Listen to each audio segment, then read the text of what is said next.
Hey guys, welcome back to another flashlight review. Today we're going to be looking at the Nextorch TA21, and it's the latest light in Nextorch's TA series. Some of you may have already seen my previous review of the Nextorch TA20, but yeah, if you haven't, it's not going to matter because I'll compare them both in this video anyway. And Nextorch have sent me a sample of the TA21 for the purposes of this video. I haven't been paid to make this video, nor have I held back on any negative remarks. So let's get straight into it.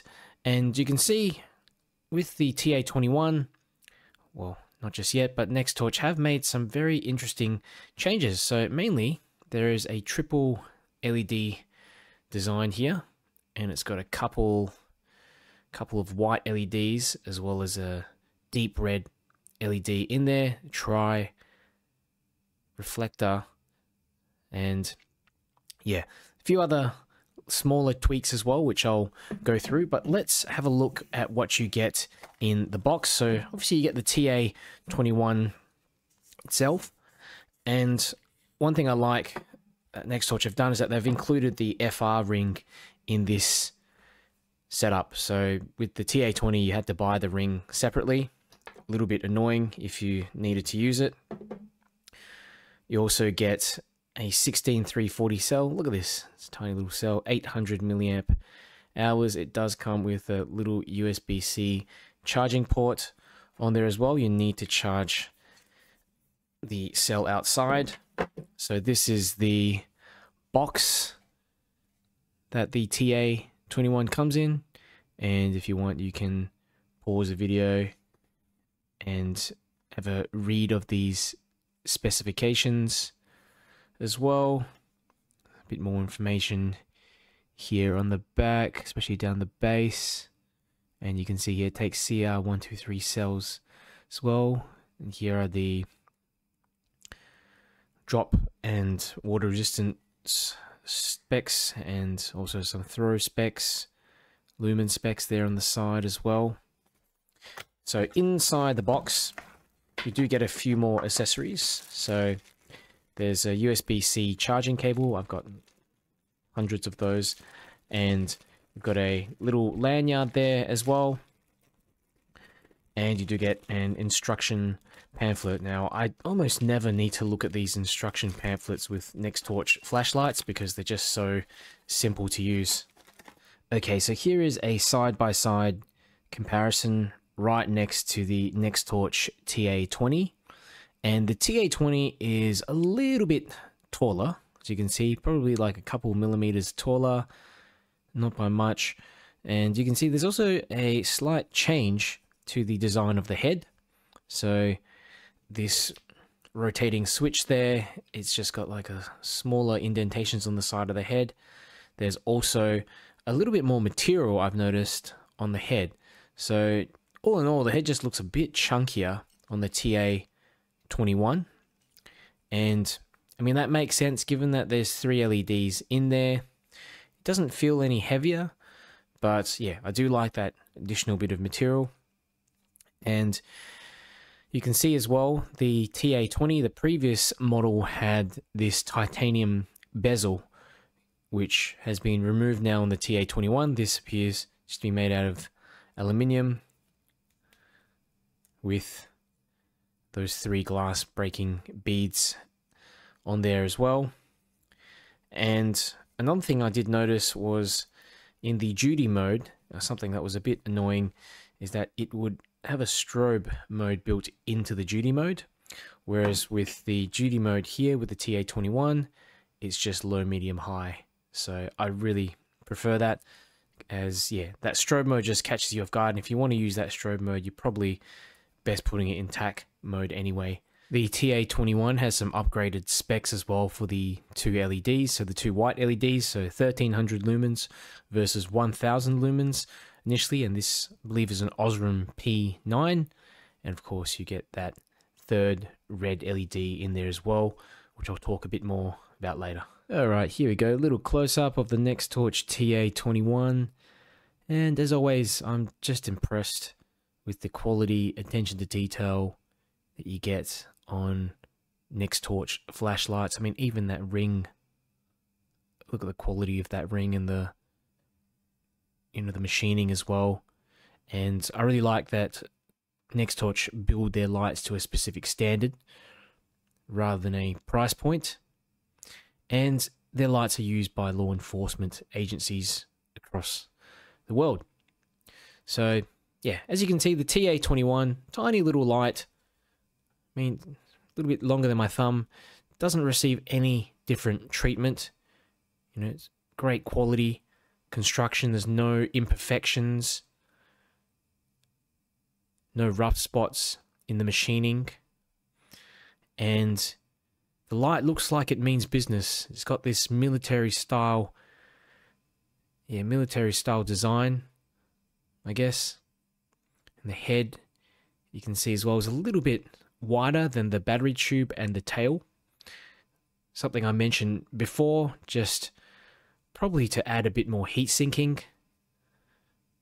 And yeah, that's going to be better given that there's 3 LEDs in there, especially if you want some extended run times on the high modes. You do have a clip as well on the back, and it sits underneath that FR1 ring. And you can see here with this clip attached, it has to actually go onto this point right here, where there's an indentation on the battery tube. So I'll just push that down like that. So you see now it sits nicely in that indentation. Then what we can do is put on the FR1 ring just over the top there, the tail cap, and screw the light in again. And yeah, because of that FR1 ring actually mechanically locking, physically locking that clip in there, that friction ring in there, it's not going to come out. I mean, you're going to have to pull on that thing and break the actual ring for it to come out. The FR1 ring also feels pretty rigid, resistant to bending. And yeah, looking at the back, you can see you've got a nice large tail switch made of metal as well, aluminium. And you do have to give it a firm press to turn on. It's not like a, you know, those little wimpy switches that you can accidentally activate like that. You know, you really have to press it down. And there's 2 steps for high and strobe, which I'll go through a bit later. And yeah, like I was showing you before, that 16340 cell, it does have a USB port. Important to note as well is that this light takes CR123 cells, so that's going to be important for those of you who like to use primary cells, maybe as a duty flashlight as well. And there are also springs on both the head and tail of the light, which is also very important, okay, because that's going to prevent any damage from recoil, driver damage. So sometimes when you drop the light, for instance, the battery can hit the driver and damage it, so you won't get that issue here. You can see here on the bezel, you've got these nice glass breaking beads, 3 glass breaking beads.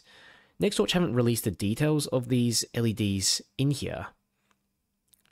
Okay, but the white ones are rated at 1300 together.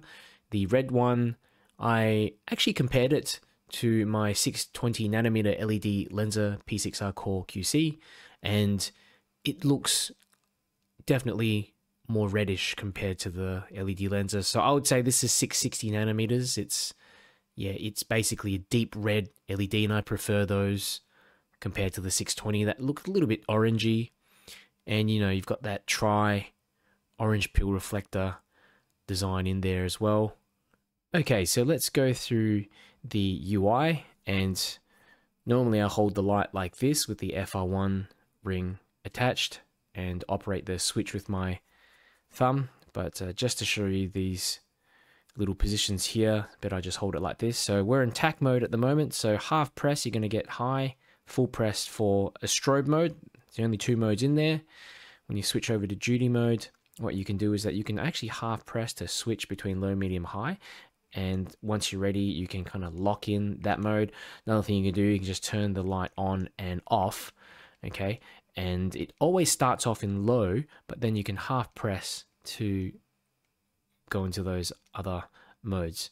Okay, let's go to the next one, lock mode. So it doesn't do anything, pretty self-explanatory. And you've also got this special red mode, which makes this light quite unique. So it's pretty similar to the duty mode. So, you know, you can half press to go to low, medium, high. You can full press, and it always starts off in the low mode. Okay, and then you can half press to go medium, high. And that's it. Pretty simple, and that's what I mean when I say you don't even need to look at the instruction manual. Okay, so I ran a bunch of ceiling bounce tests, and this is the first one with the TA21 on high mode using just the white LEDs, the 2 white LEDs. And you can see here, I get just over a minute of runtime on high before the light steps down. And by around the 3-minute mark, the light is sitting on just under 40%.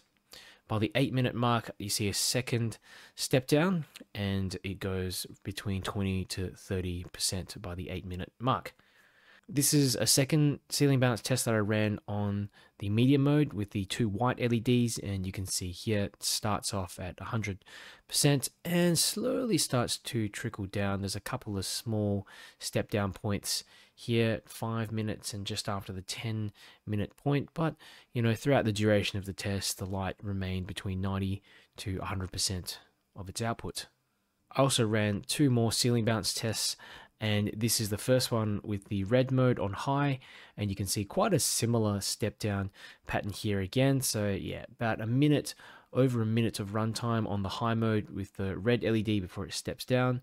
By the 2-minute mark, it's on about 60%, and at 8 minutes, there's a second step down point where the light is just below 40%.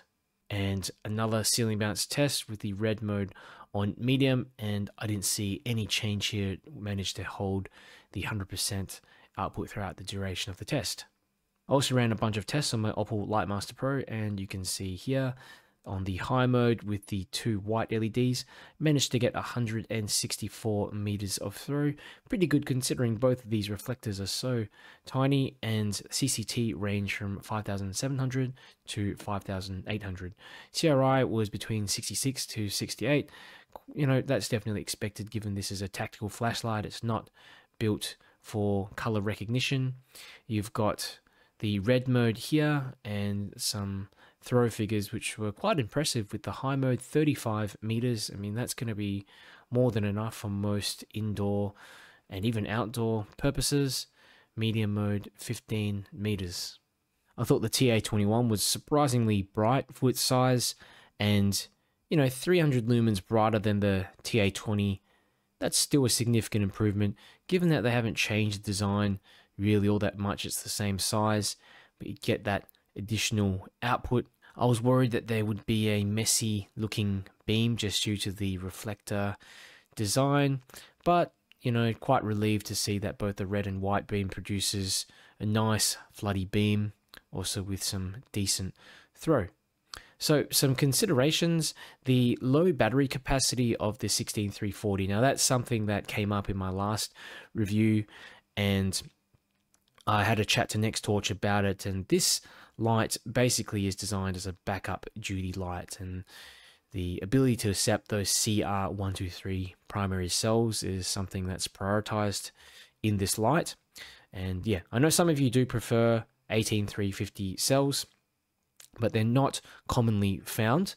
So that's something that can be an issue if someone wants to carry around those primary cells. But yeah, that's something you want to keep in mind if you're getting this light. It doesn't have a whole lot of juice in there, you know, 800 milliamp hours, still pretty decent. It's kind of close to a 14500 cell anyway. The second consideration is that there's no battery indicator. So yeah, I was just surprised I didn't include one on here, again just due to the lower battery capacity of those 16340 cells. The fact that it is a duty light would have been nice to, yeah, would have been nice to add something on there like a little LED or what have you. But yeah, third consideration, no more titanium bezel. I really like that design of the TA20, that touch on top there. It makes it more durable. The fourth consideration, I think the lock position would potentially be better placed right at the end. You know, I found it kind of awkward to, when I'm finished using the light, to kind of look at it and be like, okay, we'll move it here to lock it. Okay, so yeah, end of the 4 pivot points would have been nice, but you know, thinking about it again, the advantage of having it this way is that it just makes it very, very easy to find the white and the red mode. So while it might be difficult to lock it, you know exactly, you know, how to get to each color. So that's an advantage as well. The last consideration is that I noticed on a white wall, there were some artifacts on the edges of the beam. Okay, so the center of the beam, absolutely fine, but especially with the red LEDs, using them indoors, yeah, might be annoying for some, but for me, yeah, not an issue in actual use, especially outdoors or in some urban settings. Overall, I think the Nextorch TA21 is a worthy upgrade of the TA20. I like the increased output, ability to select a red LED to preserve night vision. It's not something that you get with a lot of tactical lights. And yeah, the TA21 isn't the type of light that's going to give you super high output, long battery life, that kind of thing. But it does make a fantastic pocketable tactical EDC or backup duty light if you work in law enforcement security. If you have any questions about the TA21, just leave them below in the comments and I'll get back to you. And if you found this video helpful, do me a favor and click the like button. It helps me to get it out to more people. And if you want to see more flashlight reviews, make sure you subscribe. Nextorch TA21, and this is the highest mode, just with the tail switch pressed, and you know, it's tack mode, so pretty decent output. You can see it's hitting those trees right at the back very easily. You know, full press and you get that strobe, and you know, there's a lot of flood. The beam profile, I'll have a walk up ahead later, but there's a decent amount of spill, but it does form on the edges of the beam. Do look a little bit irregular, but it's just not, you know, really not too noticeable unless you really pay attention. So I'm going to switch it over into the duty mode now, and that's the lowest mode on duty mode. You can just see it in the foreground, medium, and this medium mode, sustainable output, and you know, get kind of into the middle of that field. You can just make out what's going on in the middle, but not too much. But that high mode really is illuminating the entire field there. And I'll also switch over to the red mode now. So that's the low mode on red. Okay, medium mode on red. So you can't even see the low mode on the camera. That's the high mode on red, and that is, I tell you what, this is probably the throwiest red LED light that I have, apart from a zoomy one that I have from LED Lenser. But you know, it's managing to hit the center of that field, which is quite impressive. And you know, this might be a kind of light that you use for spotting at night. Maybe you want to spot some animals, but you know, you don't want to ruin your night vision. And you know, pretty decent. Let's switch back to the normal tack mode. Okay, so I'll go up, have a walk, and you'll be able to see the beam profile and some of the different modes.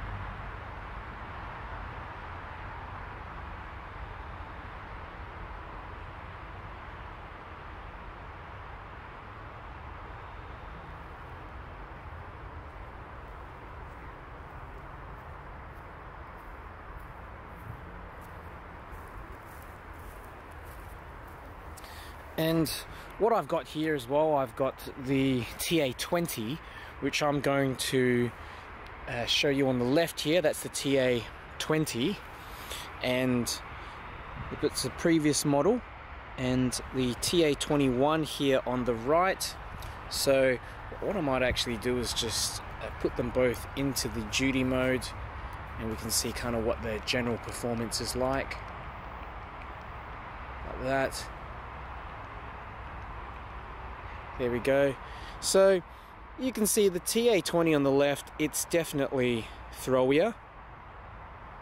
It's definitely throwier, but you know, the TA21, as you can see here, it's just producing a touch more light, and you can tell by looking at the foreground, okay, pointing at the same sort of bush here at the front. TA20, TA21. Okay, let's try again. TA20 and TA21.